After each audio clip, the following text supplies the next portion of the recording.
नमस्कार दोस्तों, मैं जर्नलिस्ट रोहित शर्मा, आप सबका स्वागत है।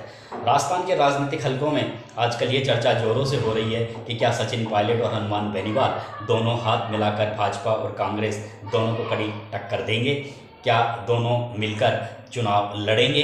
ये इस तरह का सवाल हर किसी के जहन में तैर रहा है, क्योंकि जिस तरह की परिस्थितियां बन रही है और जिस तरह से ओपनली हनुमान बेनीवाल इशारों में कुछ मौक़ों पर कह चुके हैं सचिन पायलट को कि आप उधर क्यों पड़े हो, आप मेरी तरफ आ जाइए। तो फिर अगर इस तरह से कोई ओपनली किसी को निमंत्रण देता है तो फिर खबरें उठना लाजमी है, चर्चाएं होना लाजमी है। लेकिन अब देखना यह है कि क्या आने वाले दिनों में ये दोनों नेता साथ मिलकर चुनाव लड़ते हैं। लेकिन मेरा जहाँ तक पॉलिटिकल रिपोर्टिंग का जो मेरा अनुभव है और जितना मैं इन दोनों नेताओं के बारे में जानता हूँ, मैं दावे के साथ कह सकता हूँ कि ये दोनों नेता कभी एक हो ही नहीं सकते। दोनों नेता गठबंधन कर ही नहीं सकते। दोनों नेता साथ मिलकर चुनाव कभी लड़ ही नहीं सकते। वजह बहुत सी है।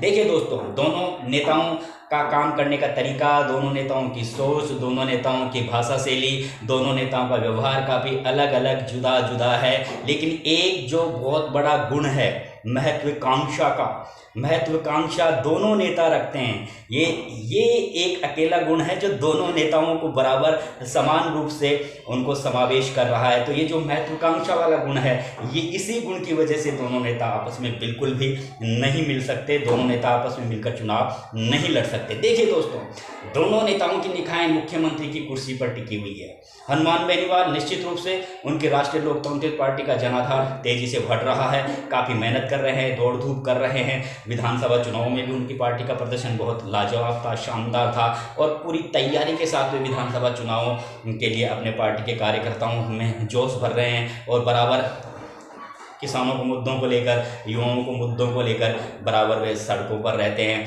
तो जनाधार उनकी पार्टी का बढ़ रहा है। दूसरा, जाट बिरादरी में भी उनकी ज़बरदस्त इमेज कायम हुई है।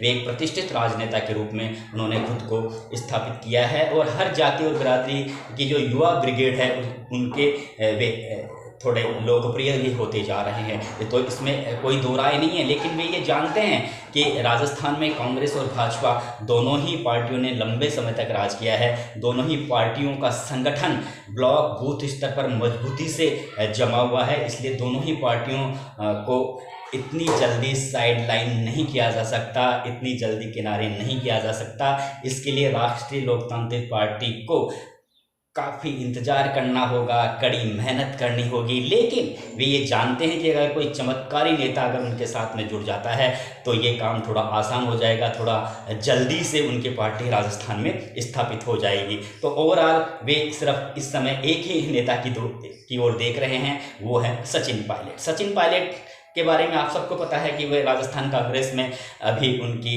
जो मुख्यमंत्री अशोक गहलोत के साथ में जो अदावत चल रही है दूर नहीं हुई है, उल्टी बढ़ती ही जा रही है। पार्टी के संगठन के कामों से भी एक तरीके से उन्होंने अभी दूरी बना ली है। मुख्यमंत्री Ashok Gehlot, PCC chief Govind Singh Dotasra, party के प्रदेश प्रभारी रंधावा, तीनों मिलकर ही पार्टी के संगठन के कामों को देख रहे हैं। पार्टी की मीटिंगों में जा रहे हैं, सभाएँ कर रहे हैं। लेकिन सचिन पायलट इन सब से अभी वे दूरी बनाए हुए हैं। तो ये तो निश्चित है कि वे कांग्रेस से अभी वे नाराज चल रहे हैं अंदर ही अंदर, क्योंकि उन्हें ये पता चल गया कि आगामी विधानसभा चुनाव में भी अशोक गहलोत की निगाहें मुख्यमंत्री की कुर्सी पर टिकी हुई हैं। इसलिए वे जान गए हैं कि अगर अब भी उनके रास्ते राजस्थान में काफ़ी मुश्किल हो गए हैं, कठिन हो गए हैं, क्योंकि पार्टी हाईकमान ने भी एक तरीके से फ्री हैंड अशोक गहलोत को फिलहाल राजस्थान में दे दिया है। इसलिए वे असहज जरूर कांग्रेस पार्टी में महसूस कर रहे हैं। लेकिन वे ये भी जानते हैं कि जो भविष्य है उनका, पॉलिटिकल जो कैरियर है, वो कांग्रेस पार्टी में ही उनका ज़्यादा अच्छा रहेगा। इसलिए वो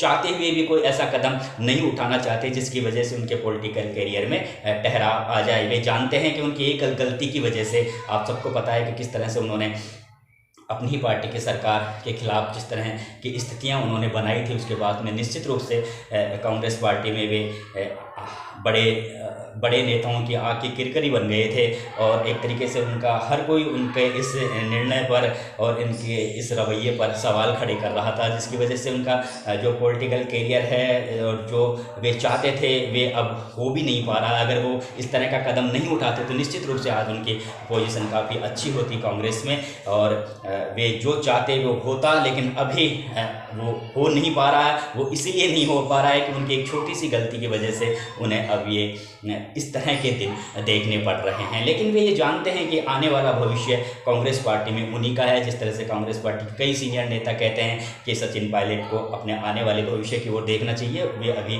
कम आयु के हैं। वे ये भी जानते हैं कि अगर वे हनुमान बेनीवाल के साथ में अगर वे चले गए या उनसे दोस्ती कर ली तो उनके साथ उनकी लंबी दोस्ती चलने वाली नहीं है, क्योंकि जो विचारों का और महत्वाकांक्षाओं का जो टकराव है वो वहाँ रहेगा। इसलिए बेटर यही रहेगा कि पहले ही उनसे दूरी बना लिए जाए। हालांकि हनुमान बेनीवाल कोशिश ज़रूर कर रहे हैं, लेकिन मुझे नहीं लगता कि वे हनुमान बेनीवाल के इस निमंत्रण को वे गंभीरता से ले रहे हैं। लेकिन यहाँ पर एक बात ज़रूर कई बार इस तरह की खबरें आ जाती है दिल्ली से भी कि जो भारतीय जनता पार्टी के जो वरिष्ठ नेता हैं वे कहीं ना कहीं सचिन पायलट के संपर्क में, इस तरह के अटकलें हैं, खबरें हैं राजनीतिक हलकों में। और ये हो भी सकता है क्योंकि जिस तरह से ज्योतिरादित्य सिंधिया भारतीय जनता पार्टी में चले गए, अब भारतीय जनता पार्टी में जो दिल्ली में बैठे नेताओं को राजस्थान में एक ऐसे कद्दावर नेता की वो तलाश कर रहे हैं जो जनप्रिय हो, जिनकी जो वसुंधरा राजे की तरह ही काफ़ी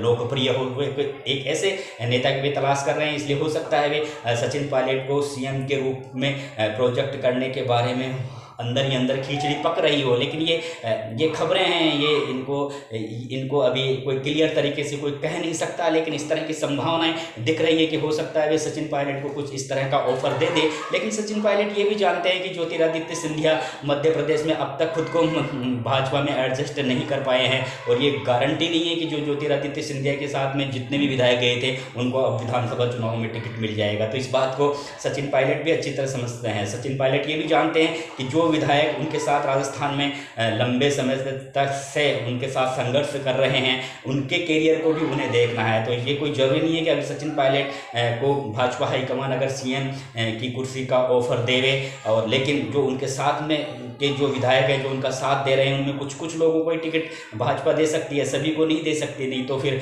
भारतीय जनता पार्टी में बगावत के सुर लोकल स्तर पर तेज हो जाएंगे। इसलिए ये सारी तथ्यों को सचिन पायलट अच्छी तरह से जानते हैं। वो काफ़ी मजेदार राजनेता हैं, केंद्र में उन्होंने मंत्री रहते हुए बहुत अच्छा काम किया है, सब जानते हैं। लेकिन अभी वे ऐसा कोई कदम उठाना नहीं चाहते जिसकी वजह से उनके पॉलिटिकल कैरियर में ठहराव आ जाए। ओवरऑल वे यही जान रहे हैं, वे यही सोचते हैं कि भविष्य में कांग्रेस पार्टी में उनका पॉलिटिकल कैरियर अच्छा रह सकता है। इसलिए वे जल्दीबाजी में अभी कोई कदम उठाना नहीं चाहते। जहां तक हनुमान बेनीवाल की बात करें तो हनुमान बेनीवाल के साथ में अरविंद केजरीवाल के साथ भी उनकी मीटिंग हुई है, लेकिन अरविंद केजरीवाल के साथ भी उनकी ज़्यादा लंबी पट नहीं सकती है, क्योंकि अरविंद केजरीवाल भी काफ़ी महत्वाकांक्षी व्यक्तित्व के वो व्यक्ति हैं और हनुमान बेनीवाल के साथ में लंबे समय तक काम करना बहुत टेढ़ी खीर है। इसलिए और वैसे भी जो आम आदमी पार्टी ने ये घोषणा कर दी है कि वे सभी 200 विधानसभा सीटों पर चुनाव लड़ेगी। तो फिलहाल मेरा जो वीडियो बनाने का मतलब यही था कि जिस तरह की खबरें उठ रही है कि हनुमान बेनीवाल और सचिन पायलट दोनों साथ मिलकर चुनाव लड़ सकते हैं, क्या लड़ेंगे क्या, तो मैं ये एक पॉलिटिकल रिपोर्टर की हैसियत से मैं ये कह सकता हूँ कि मैं दावे के साथ कह सकता हूँ कि हनुमान बेनीवाल और सचिन पायलट कभी भी साथ मिलकर चुनाव नहीं लड़ेंगे, क्योंकि दोनों की राहें, दोनों के विचार, दोनों की भाषा शैली, दोनों के काम करने के तरीके अलग अलग हैं और दोनों की एक ही महत्वाकांक्षा है, सीएम की कुर्सी। तो ये जब सीएम की कुर्सी बीच में आ जाती है तो हो ही नहीं सकता कि ये दोनों नेता आपस में मिलकर कोई चुनाव लड़ें। और बाय द वे अगर कोई परिस्थितियाँ ऐसी बन जाती है, अगर साथ भी हो जाते हैं, तो मुझे नहीं लगता कि कोई 4-5 महीने से ज़्यादा इन दोनों नेताओं के बीच अच्छा तालमेल बना रहेगा। फिलहाल तो होगा ही नहीं। नमस्कार दोस्तों।